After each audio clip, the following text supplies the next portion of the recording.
Dear students, 2 classes में मैंने removal of थू पढ़ाया आपको। अब ये उसका टेस्ट है।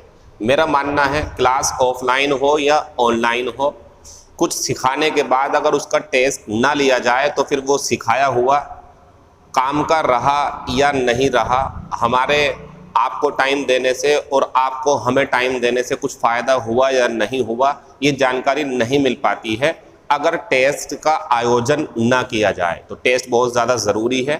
हालांकि ऑफलाइन क्लासेस में बहुत ज़्यादा टेस्ट होते हैं, ऑनलाइन क्लास में भी बहुत ज़्यादा ज़रूरी है। तो इसीलिए हर टॉपिक के पूरा होने के बाद एक टेस्ट बनता है। तो ये टेस्ट आपका रिमूवल ऑफ थू का है और कल मैं कार्डिनल और ऑर्डिनल पढ़ाऊंगा आपके इस यूट्यूब चैनल पे। फिलहाल क्वेश्चन नंबर पहला जो आपको ऐसे करना चाहिए था। अच्छा, ट्रांसफॉर्मेशन की सबसे ख़ास बात यह होती है कि वो अपना मीनिंग चेंज ना करे। तो जैसे शेखर इतना ज़्यादा कायर है कि बाहर अकेला नहीं जा सकता है। तो आंसर देखें आप इसका, Shekhar is so timid. Shekhar इतना ज़्यादा कायर है, क्लोज लगाना पड़ेगा आपको, क्योंकि ठू के साथ टू आता, सो के साथ दैट आता है। और जब यहाँ क्लोज बनेगा तो सबसे पहला आएगा सब्जेक्ट, तो ही आएगा शेखर के लिए। और कैन, क्योंकि ये प्रेजेंट में है, कैन नॉट गो आउट और अलोन और फुल स्टॉप। ये रहा हमारा रिमूवल ऑफ थू का पहला आंसर। क्वेश्चन नंबर दूसरा बस पास्ट में है। तो your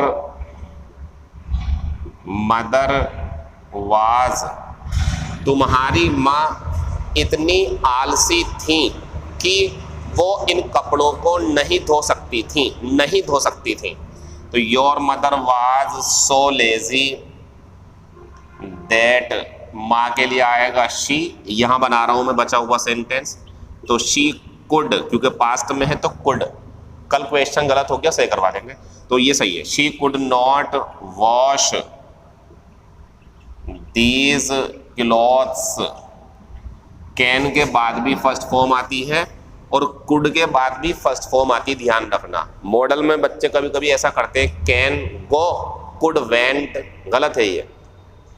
can first form, could first form, will first form, would first form, shall first form, should first form. Can be तो थर्ड फॉर्म होगा, वो अलग चीज है। फिलहाल ये दोनों सही है हमारे। क्वेश्चन नंबर नेक्स्ट, यह बॉक्स इतना भारी है कि इसे उठाया नहीं जा सकता है। बच्चे एक्टिव वॉइस पैसिव वॉइस की पहचान इस तरीके से करना जानते हैं कि मेन वर्ब की थर्ड फॉर्म हो तो पैसिव वॉइस, गलत बात है। बाई प्लस ऑब्जेक्ट हो तो पैसिव वॉइस, गलत बात है। गलत ना कह करके मैं कहूँगा अधूरी बात है, क्योंकि कहीं कहीं तो ये बात सही है आपकी, लेकिन कहीं कहीं गलत है। तो सबसे बेहतर तरीका क्या है कि एक्टिव पैसिव क्या है, इनमें डिफरेंस क्या है, इसकी क्लास में यूट्यूब पे पढ़ाऊंगा आपको। फिलहाल इसका मीनिंग सुने आप। बॉक्स इतना ज़्यादा भारी है कि उठाया नहीं जा सकता। This box is so heavy. So ही लगाना आपको यहाँ पर। तो this box is so heavy that, box के लिए आएगा इट, प्रेजेंट में है तो कैन नॉट। बस लिफ्ट मत करना, बी लिफ्टेड करना आप, कि इसे उठाया नहीं जा सकता है।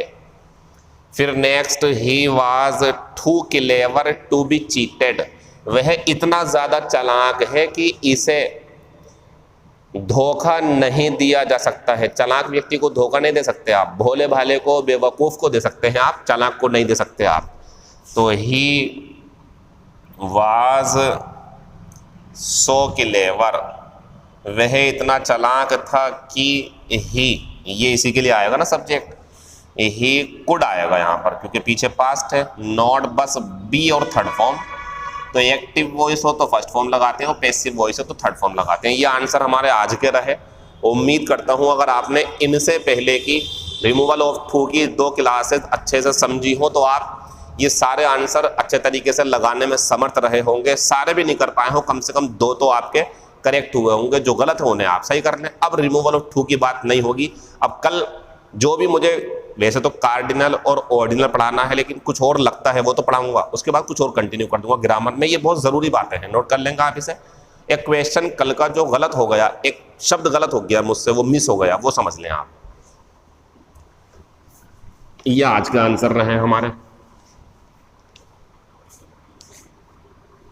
तो द कल का क्वेश्चन है ये, the tea was too hot और टू बी टेकन। चाय इतनी ज्यादा गर्म थी कि पी नहीं जा सकती थी। द टी वाज, वो ध्यान नहीं रहा मेरा कल, इसलिए गलत हो गया वो। तो the tea was so hot that it आ जाएगा, कुड आना यहाँ पर। और कल मैंने यहाँ कैन कर दिया था, गलत था वो बस, क्योंकि ये वाज है ना, कुड आएगा। तो कुड नॉट और बी टेकन, ये आंसर रहेगा। क्लास हमारी खत्म हो चुकी है, बाकी बातें आपसे दूसरी वोकेबलरी की वीडियो में करेंगे। Thank you, all the best, see you in next class.